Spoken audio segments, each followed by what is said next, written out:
Fidèles téléspectateurs de Chérif La Télévision, mesdames et messieurs, bonsoir et bienvenue dans cette édition dont voici les titres. Le 27e sommet Afrique-France, jour J-2, la Direction générale de la protection civile, sise à Amdalaï Assey 2000, procède au dernier réglage en mettant en place un PC médical pour des mesures de prévention efficientes.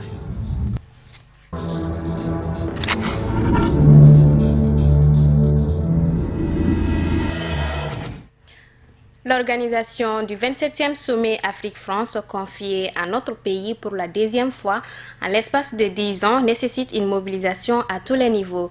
Les forces de sécurité maliennes, appuyées par les partenaires français et la MINUSMA, sont sur le qui-vive pour asseoir un véritable climat sécuritaire et préventif. Amadou Diarra et Samba Traoré. Bamako s'apprête à recevoir dans 2 jours près de 35 délégations étrangères composées de chefs d'État et de gouvernement dans le cadre du 27e sommet Afrique-France. À seulement 2 jours du démarrage effectif, les soldats du feu se disent fin prêts pour pallier à toutes les situations d'urgence qui s'imposeraient. Nous sommes ici au cœur de la salle de commandement appelée un PC médical qui se charge d'une parfaite coordination de toutes les activités sur le terrain au cours du sommet de Bamako les 13 et 14 janvier. Ici, vous êtes au cœur, bien sûr, comme vous l'avez dit, du pôle de la direction du sommet Afrique-France, volet sécurité incendie, couverture médicale. Donc, comme vous le savez, c'est le centre des opérations. Et ce centre des opérations est composé dans un premier temps des services, de différents services. Il y a le service des armées, la direction des services des armées. Il y a l'ambassade de France. Il y a le ministère de la Santé, santé ici avec nous.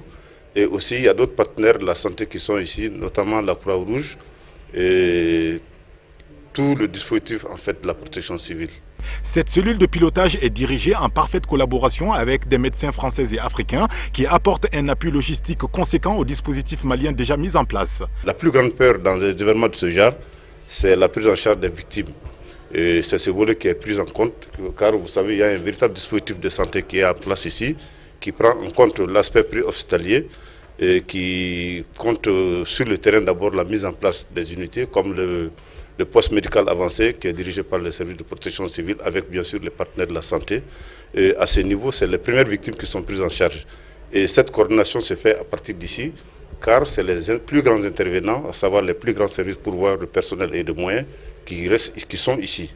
Et c'est de là que tout peut se déclencher, à savoir les besoins en renfort, en matériel et en personnel, et même en consommable. Dans le dispositif, il y a 2 types de dispositifs au niveau de la protection civile. Il y a le dispositif incendie, qui est non seulement dans les positions statiques, mais aussi dans les positions mobiles. Les positions statiques sont non seulement au niveau du CICB, au niveau de l'aéroport, au niveau des établissements hôteliers, et en plus, il y a ce qu'on appelle la sécurité au niveau des axes routiers qui sont empruntés par les délégations. Donc à ce niveau, on a fait un véritable déploiement des ambulances et du personnel, qui prend en compte non seulement les besoins qui vont se poser sur les axes routiers, mais au-delà aussi des axes routiers. Donc c'est ce souci qu'on a pris en compte. Mais la gestion opérationnelle de tous ces dispositifs, comme je l'ai dit, l'autre volet, c'est le volet médical, le préhospitalier, qui nous a permis aussi de mettre sur le terrain 2 postes médicaux avancés. Le premier est au niveau de l'ANAC, près de l'aéroport, et le deuxième non loin du CICB, à savoir au mémorial Modibo Keïta. Pour un tel événement, les urgences peuvent intervenir à tout moment, d'où la nécessité de ce poste de contrôle. Le chef de département du centre hospitalier universitaire du Point G, chef PC médical, nous éclaire davantage sur son fonctionnement. Donc pour vous dire tout simplement, je suis très heureux de partager ce dispositif avec vous, qui est un dispositif médical. Ça veut dire quoi? C'est l'ensemble des moyens qu'on a essayé de mobiliser pour assurer la prise en charge des soins individuels et collectifs pendant tout le sommet Afrique-France. Donc, vous voyez qu'il y a plusieurs profils qui se retrouvent ici. Donc, à ce titre, on a 2 entités essentiellement qu'on appelle l'entité préhospitalière et l'entité hospitalière, avec 3 mécanismes de régulation. Nous sommes là pour veiller et mettre les moyens, mobiliser les moyens pour les acteurs sur le site. Il y a la régulation médicale qui est logée au Gabriel Touré, qui est chargée d'aiguiller tout ce qui se passe dans les évacuations, dans les références, dans les mouvements des postes médicaux, plus ou moins. Et il y a le PC central ici, dont 2 entités, comme je vous ai dit. L'entité dispositif de secours sous la tutelle à 100% de protection civile et l'entité commandement médical interservice avec une coordination dont j'ai la chance de présider au nom de... Mais il faut tout d'abord remercier nos 2 ministres le ministre de la Santé et de l'Hygiène publique, le ministre de la Sécurité et de la Protection, pour nous avoir mis les moyens à notre disposition pour mener à bien cette mission noble.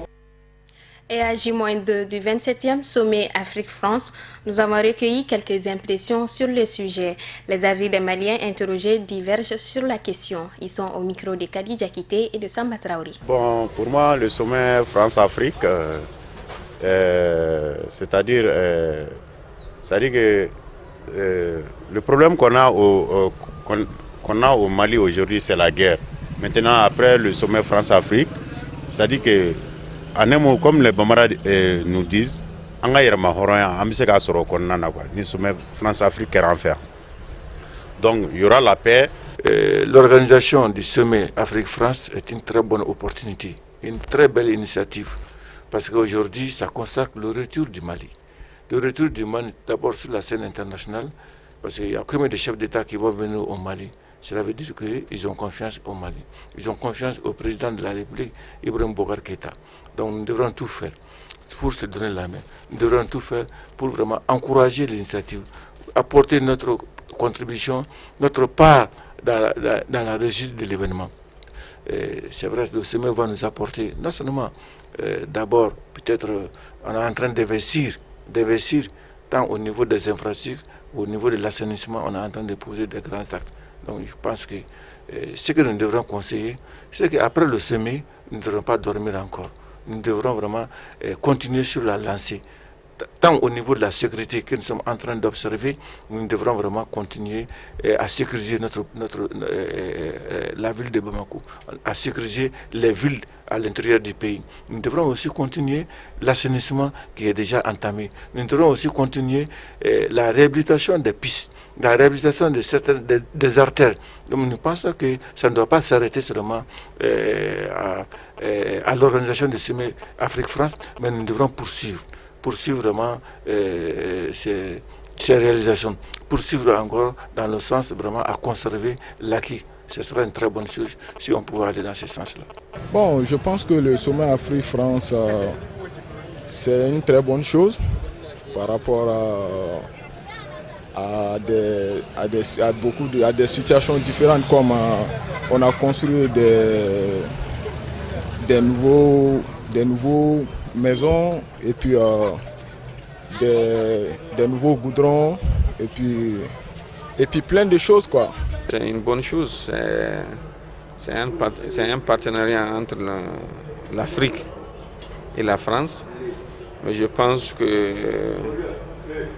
ça doit changer de dimension. Il ne s'agit plus de se réunir et puis faire des conférences, mais il faut choisir des bons termes. Par exemple, cette fois-ci, on parle de la paix. Vraiment, on pense que ce sommet sera un cadre où vraiment on va discuter de la paix au Mali. Mais il faudrait que François Hollande, qu'a assurance dit, une semaine après ce sommet-là, que le gouverneur soit à Kidal, que les préfets soient à Kidal, que l'administration retourne à Kidal, que tous les citoyens qui veulent s'y rendre soient à Kidal. Après le sommet, vraiment que le Mali vraiment ait la paix, puisque c'est le mot qui nous ça coûte très cher aujourd'hui, surtout en 2017. Nous pensons que vraiment il y aura la paix en Mali à travers ce sommet. Il faut qu'on sache d'abord l'objectif même de ce sommet. Sinon, quand la France veut venir avec tout un cortège de chefs d'État au Mali, je crois que la première des choses, ils devraient quand même dégager la guerre qu'ils ont voulu nous imposer chez nous ici, à Kidal. Malgré leur propre intérêt, l'intérêt des Maliens doit compter d'abord. Nous, on ne veut pas la guerre. Le sommet, que ce soit la bienvenue, mais si ça doit aboutir à une finition de cette guerre chez nous.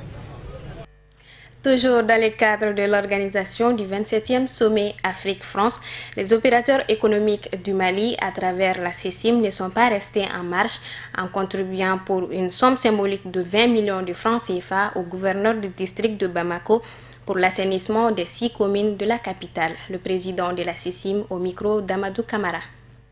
L'événement de ce matin au niveau de la Chambre, c'était par rapport à la subvention, que la contribution que la Chambre a eu à faire en faveur des 6 communes des districts de Bamako pour l'assainissement de notre capitale, afin d'accueillir les sommets qui se tient ici dans 4 jours, qu'on appelle Afrique-France, pour nettoyer la capitale Bamako, comme on aimerait dire, rendre la capitale Bamako propre. La Chambre ne va pas rester en marche. C'était pour donner cette contribution au Madame le gouverneur du district de Bamako, afin de remettre aux 6 communes du district de Bamako. La Chambre a contribué pour 20 millions pour appuyer l'action qui est en cours déjà depuis quelques jours. Vous-même, vous voyez, de gauche à droite, là, chacun est en train de faire des efforts. La Chambre ne va pas rester en marche. Donc la Chambre a eu cette initiative pour demander au Madame le gouverneur d'être à la Chambre, pour que la Chambre puisse aussi faire sa contribution. Donc on a eu à faire ce montant, donc ces dons-là, ce matin, c'était un montant de 20 millions qu'on a donné au Madame le gouverneur, afin de remettre aux différents maires des communes du district de Bamako pour appuyer dans le cadre de l'assainissement de la capitale. Les messages forts qu'on devait adresser à nos opérateurs économiques aujourd'hui, c'est de leur dire que chacun doit jouer son rôle pour la réussite de cet événement dans tous les domaines, partout là où se trouve la personne. D'abord, veiller pour la sécurité, veiller pour que cet événement puisse vraiment être dans les meilleures conditions et contribuer partout là où on peut être pour que ça soit une réussite, que cet événement puisse passer dans les meilleures conditions et qu'enfin les pays puissent repartir à partir de cet événement. Donc chacun de nous doit jouer son rôle partout là où il est. Avant de boucler cette édition, un tour d'horizon de l'actualité africaine, c'est en bref et en images une compilation signée Amadou Diarra.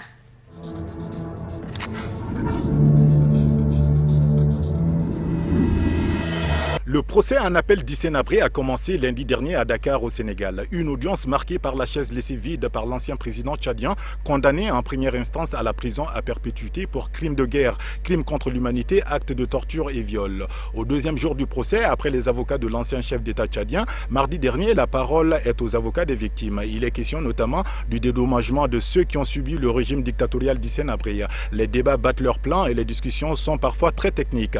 Les avocats des victimes considèrent que la gestion des dédommagements a été, selon un des juristes, bâclée et que les montants proposés sont trop bas. La Cour a rendu son jugement fin juillet pour ces dédommagements: 20 millions de francs CFA à 30 000 euros pour un viol, 15 millions de francs CFA pour une détention arbitraire, des actes de torture.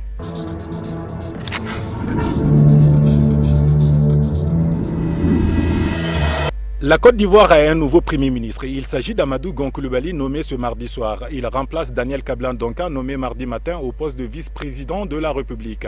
Âgé de 57 ans, Amadou Gon Coulibaly a été reçu dans le bureau présidentiel conjointement par le président Alassane Ouattara et par le vice-président Daniel Kablan-Donka. Amadou Gon Coulibaly, pour sa part, doit constituer dans les plus brefs délais son équipe ministérielle. Membre du Rassemblement des Républicains, RDR, du président Alassane Ouattara, qui forme avec le Parti démocratique de Côte d'Ivoire, PDCI, de l'ancien président Henri Konan Bédié, la coalition au pouvoir. Le nouveau chef du gouvernement est issu d'une influente famille de Korogo, principale ville du nord du pays. Il a été ministre de l'Agriculture d'octobre 2002 à février 2010 et secrétaire général de la présidence depuis 2011.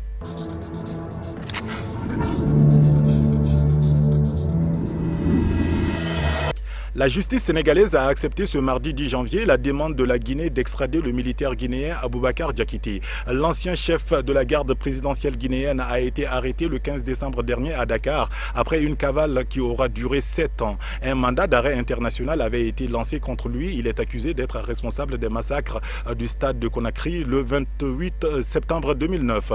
Celui qui est plus connu sous le nom de Toumba avait demandé à ne pas être extradé lors de son interrogatoire avec le procureur général le 28 décembre dernier. Après de courtes délibérations, la chambre d'accusation a annoncé avoir accepté la demande d'extradition venant du gouvernement guinéen. Pour que l'extradition soit validée, le président de la République doit désormais prendre un décret.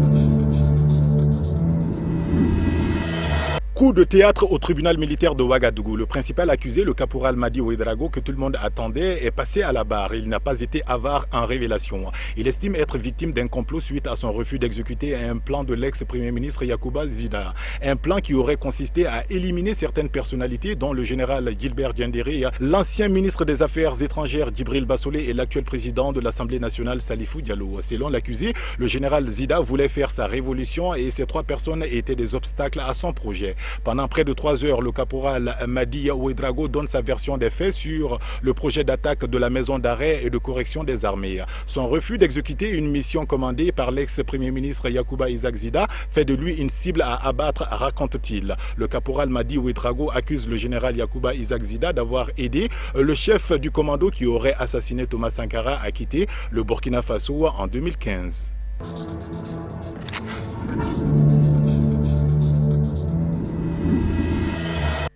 Voilà, c'est ce qui met fin à cette édition. Merci de l'avoir suivi. Excellente suite des programmes sur Chérif la Télévision. À très bientôt.